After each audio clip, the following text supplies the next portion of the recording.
যদি কোনো ব্যক্তির শরীরে এই চারটি চিহ্ন ফুটে ওঠে তবে সেই ব্যক্তি সরাসরি জান্নাতি। মূলত জান্নাতি ব্যক্তিদের শরীরে দুনিয়াবি জীবনেই এই চারটি চিহ্ন ফুটে ওঠে। তাই যদি এই চারটি চিহ্ন আপনার বা আপনার কোনো পরিচিত জনের শরীরে আপনি দেখতে পান তাহলে বুঝে নিবেন মৃত্যুর পরবর্তী জীবনে তার জন্য আছে অঢেল সুখ ও শান্তি, তার জন্য অপেক্ষারত আছে চিরস্থায়ী জান্নাত। কারো শরীরে এই চারটি চিহ্ন ফুটে উঠলে জাহান্নামের আগুন কখনোই তার শরীরকে স্পর্শ করতে পারবে না। তাই এই চারটি চিহ্ন সম্পর্কে জানতে হলে দেখতে হবে আমাদের পুরো ভিডিওটি। তাই ভিডিওটি না টেনে শেষ পর্যন্ত দেখতে থাকুন। এবং আপনি যদি হযরত মুহাম্মদ সাল্লাল্লাহু আলাইহি ওয়াসাল্লামের উম্মত হতে পেরে নিজেকে ভাগ্যবান মনে করেন অবশ্যই আলহামদুলিল্লাহ কমেন্ট করবেন।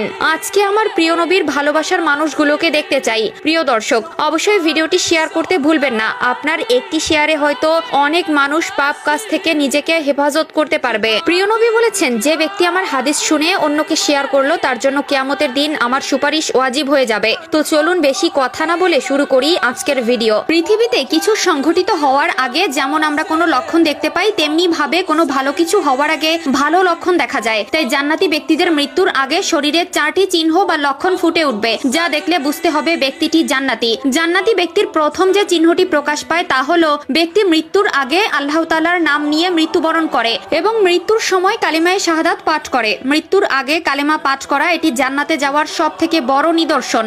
মানুষ মরণশীল, যার জীবন আছে তাকে মরতে হবে। আল্লাহ তাআলা বলেন, প্রত্যেক প্রাণীকেই মৃত্যুর স্বাদ গ্রহণ করতে হবে। যে ব্যক্তি মৃত্যুর সময় কালিমা পড়ে ইন্তেকাল করবে তার জন্য জান্নাত সুনিশ্চিত। এ কারণে রাসূলুল্লাহ সাল্লাল্লাহু আলাইহি ওয়াসাল্লাম মৃত্যু পথযাত্রীকে তাওহীদের কালিমা তালকিন দেওয়ার জন্য বলেছেন। হযরত আবু হুরায়রা রাদিয়াল্লাহু তাআলা আনহু হতে বর্ণিত, তিনি বলেন, রাসূলুল্লাহ সাল্লাল্লাহু আলাইহি ওয়াসাল্লাম বলেছেন, তোমরা তোমাদের মৃত্যু পথযাত্রীকে লা ইলাহা ইল্লাল্লাহ তালকিন করাও, কেননা যে ব্যক্তি মৃত্যুর সময় শেষ কথা হবে লা ইলাহা ইল্লাল্লাহ সে জান্নাতে প্রবেশ করবে। দ্বিতীয় যে চিহ্নটি প্রকাশ পায় সেটি হলো মৃত্যুর আগে মুখে হাসি থাকা। জান্নাতি ব্যক্তির মৃত্যু সহজ, যার ফলে মৃত্যুর আগে জান্নাতি ব্যক্তির মুখমণ্ডলে প্রশান্তি ও উজ্জ্বলতা দেখা যায়। এটি তার আল্লাহর সন্তুষ্টি অর্জনের প্রতীক। আল্লাহ তাআলা কোরআনের মধ্যে বলেছেন, যারা ঈমান এনেছে এবং সৎ কাজ করেছে তাদের জন্য রয়েছে জান্নাতের সুসংবাদ। তৃতীয় যে চিহ্নটি দেখা যায় সেটি হলো জান্নাতি ব্যক্তির মৃত্যুর আগে দুনিয়ার সম্পদ ও পরিবার পরিজনের প্রতি অতিরিক্ত অনাসক্ত হয়ে পড়ে। সে বুঝতে পারে যে এই জগৎ ক্ষণস্থায়ী এবং আসল জীবন আখিরাতে।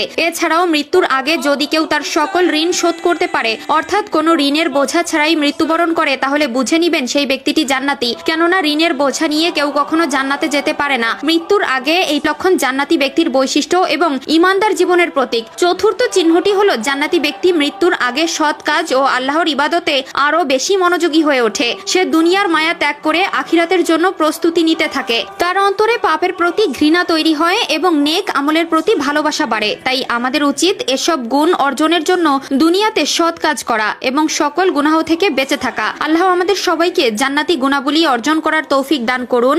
আমিন।